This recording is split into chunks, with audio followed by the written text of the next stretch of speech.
Good afternoon and welcome to CEC Gurukul lecture. Today is 5th September, celebrated as Teachers' Day. It's a day that we all kind of pay tribute to teachers who have taught us and made us what we are. As a tribute to the teacher of my every student has one teacher in particular who influences and is an inspiration of our life.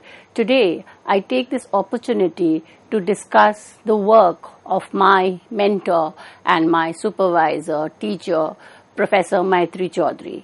But let me just kind of discuss before we do about her contribution to sociology, feminist studies, gender study, that this is just a drop in the ocean.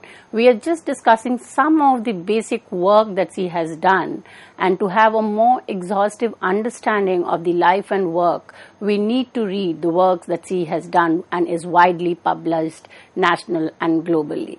So let us try to kind of get an idea of the work of Professor Maitrayee Chaudhuri. She is a renowned academician and educator known for her significant contribution to the discipline of sociology, and every student of sociology must have read an article or a book or a chapter written by Professor Maitrayee Chaudhuri.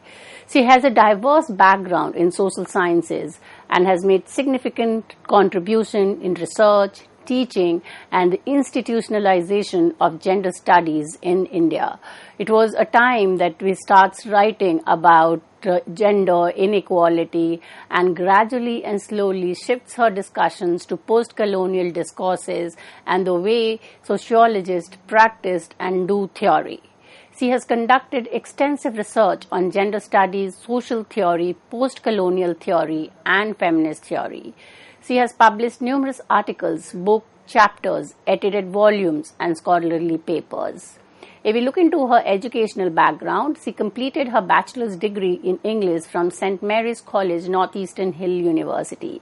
She then pursued a master's in sociology from Jawaharlal Nehru University, New Delhi. After her master's, she completed her MPhil, which is the master's in philosophy, and doctorate degree from the same institute, that is Jawaharlal Nehru University. After completing higher studies, she initiated her academic career as a project coordinator at the Center for Technology and Development, New Delhi in the year 1985 to 87. She started teaching at the undergraduate student sociology department at Jesus and Mary College, University of Delhi. After that, for almost 3 decades, she has taught undergraduate, postgraduate, supervised a number of PhD and MPhil thesis. Professor Chaudhuri has a long and illustrating teaching career where she has taught at various prestigious institutions globally. She has served as a faculty member in universities such as Duke University, University of Sussex, University of East London, University of Massachusetts and Jawaharlal Nehru University. Besides this, she has been widely invited as keynote speaker, resource person at several levels of international conferences. If we look into the work that she has done besides teaching and nurturing her student, she has held a number of academic responsibility. She was the Director of Women's Studies from 2006 to 2008 and the Advisor of National Council for Education, Research and Training of India. As a part of the NCERT, she has also contributed to the writing and of schools sociology textbook, NCERT Sociology Class 11 and Class 12 textbooks. She was a DAD visiting professor at Albert Ludwig University, Freiburg in Germany 2003 and a visiting fellow at Harvard University 1995 to 1996 as well as the University of Massachusetts 1995-1996. She was the coordinator for the JNU Global Studies MA program in collaboration with the University of Freiburg, Germany and University of Natal, South Africa. See, after her superannuation too, she has been holding academic responsibility globally. She has been invited regularly for lectures at the international level. Brown University, Graduate Institutes of International and Development Studies in Geneva, Switzerland Doctorate School of Gender, and several other which we cannot mention here because of paucity of time. She was the expert on Asia for a feasibility study of women in tangible heritage and development, conducted by UNESCO and the Iranian National Commission for Culture in 2001. Now let us look at some of the major work for which she is kind of known. She starts writing in the early 90s and still continues to contribute significantly to the discipline of sociology. She begins with her postdoctorate work, which is Indian Women's Movement, Reform and Revival. This was published initially in 1993 but was reprinted in 2010. 2003, her book, The Practice of Sociology, which is an edited volume, was published. 2004, Feminism in India, published by Unlimited Kali and again published from Delhi. 2010, Sociology in India, Intellectual and Institutional Practices. 2017, Refashioning India, Gender, Media and a Transformed Public Discourse. 2018, she co-edited a book with Manish Thakur. The title of the book is Doing Theory, Location, Hierarchies and Disjunctions, published by Orient Black Swan. So we see from the range of work that has been published by Professor Chaudhuri, it throws on her wide, this diverse area on which she has done research. Now, if we were to kind of systematically understand the contribution to sociology for the purpose of making it a little more conceptually clear, let us classify the areas of specialization or areas of work in which she has contributed. So the first area where she has contributed significantly is gender, where we will see that she has worked on teaching gender, national women's movement, gender and advertisement. So gender continues to remain a critical area of analysis in almost all her work. The second area of specialization is academia and the social sciences, especially how one kind of understands classroom teaching, how gender is taught in the class. So there is a lot of self-reflection in terms of how we learn to teach, even through not only through theoretical reading and academic work, but also from our everyday lived experience. So here there is a work on sociology and feminism and practice of sociology or doing theory. And later on, in the later part of her career, she starts contributing significantly to the economic political discourses, which helps us to understand India as a society on a global plane. So she makes sense of the politics, Hindutva, the role of media and politics, and that becomes a significant way of understanding the work of a sociologist.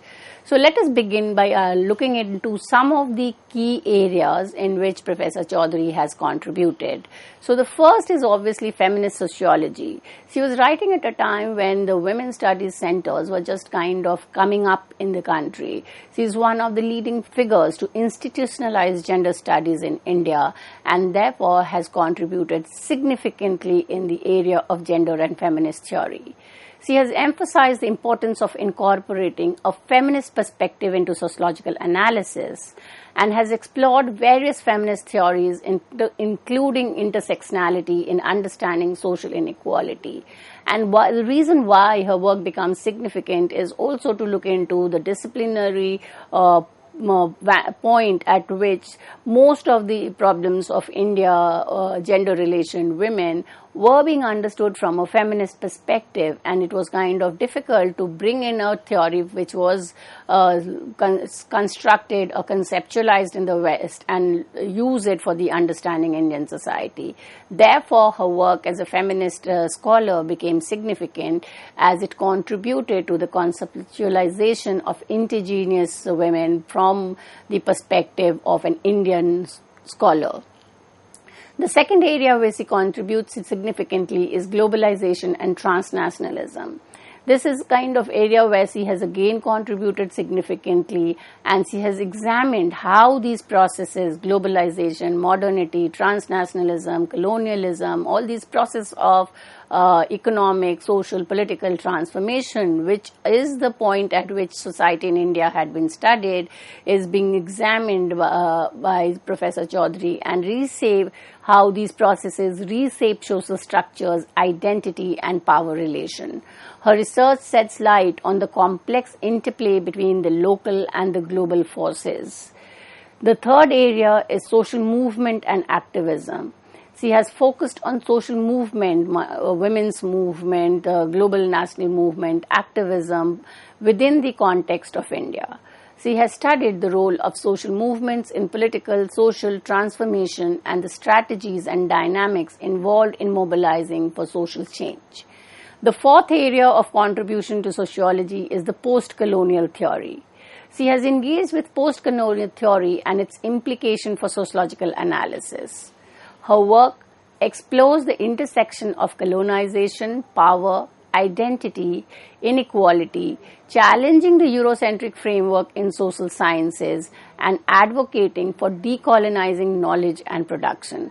Again, if we look into the contribution to the discipline of sociology in India, we see that she kind of is one of the figure where bring about a change in the discourse in understanding Indian society, a shift from applying Orientalist discourse to understand India in terms of inferiority or a lower realm is exclusive understanding of Indian society. The fifth area of her contribution is education and social change, where she examined educational policies, access and equity, as well as the ways in which education contribute to social mobility and empowerment. When we look into her contribution, it is again to come back from her feminist scholarship to see how she played a significant role in promoting women's study as an academic discipline in India.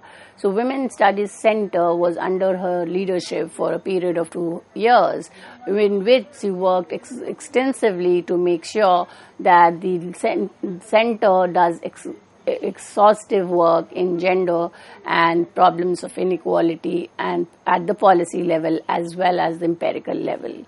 She has been involved in establishing women's study centers and programs in various institutions, including the Women's Studies and Development Center at Jawaharlal Nehru University and the study of gender and sexuality at Ashoka University.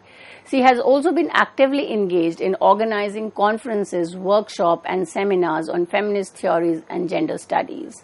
So gender studies kind of gets known by the name of Professor Maitrayee Chaudhuri. And in her attempt to just not kind of understand the problems that women are facing or the question of empowerment, she takes a kind of a more empirical understanding by linking the two branches, that is feminism and sociology. And all of us are kind of familiar of the fact that for a beginning, sociology, when it was emerging as a discipline in the Western context, was androcentric to the work of men around men. So here we have a sociologist who kind of brings in the close relation that feminism and sociology has. And she demonstrates the similarities and differences in disciplinary histories and feminist thought across nation and region.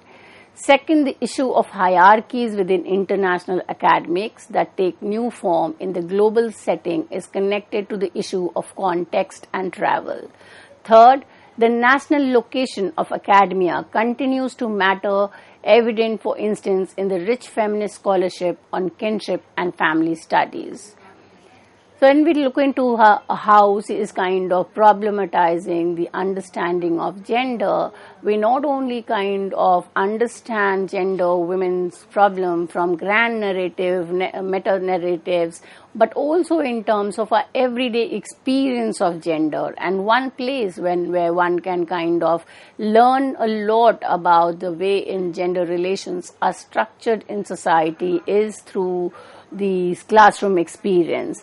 In an article titled Learning Through Teaching, the Sociology of Gender, published in Indian Journal of Gender Studies, Professor Chaudhuri reflects on her 7 years of teaching a course on women and society in Jawaharlal Nehru University.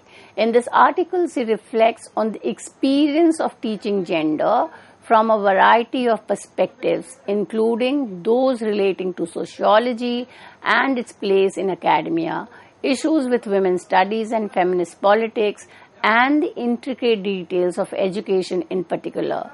She also discusses the difficulties in connecting experience with analysis, and this was kind of a major challenge to teachers teaching gender as a category, where much of the theorization was coming in from a different domain and the experience was something different. So the connect between empirical your experience and the theories was kind of a challenging task for the teachers of sociology of gender. Then when we look into these concepts of in sociology, it's very important to understand what are concepts, how does concept influence our understanding of certain concepts. And this, in this regard, she does a lot of self-reflection. Whether we talk about teaching sociology or the practice of sociology, it is through self-reflection, it is through the everyday experience, or we could say the application of symbolic interactionism to understand a myriad of concepts, terms, theories which are used in sociology, and here with special reference to sociology in India. She flags some of the issues that are concerned how we approach concepts. So concepts are very critical. And why are they critical? Because there could be different meaning to it, and the different meaning could be used differently by scholars. So the context of the concept and it becomes very significant, and therefore the sociologists should be very careful in how we approach concepts. Professor Chaudhuri defines concept as entities that emerge in specific historical location. So that becomes very significant. There is no grand concept that can be applied to all institutions or structures or process. It is very kind of space and time bound. Particular historical context leads to the emergence and uses of a particular concept. Concepts are articulated by thinkers with definite biography as they struggle to make sense of societies they live in with extant concepts, some which they draw from, some of which they challenge. So again, the everyday life or the experience becomes significant. That these are not something which could be fixed. The meanings of these concepts are not something which can be out there and does not change, but it kind of undergoes transformation, and this transformation has to be located in the social political context in which the concept emerges and the way in which the concept is used.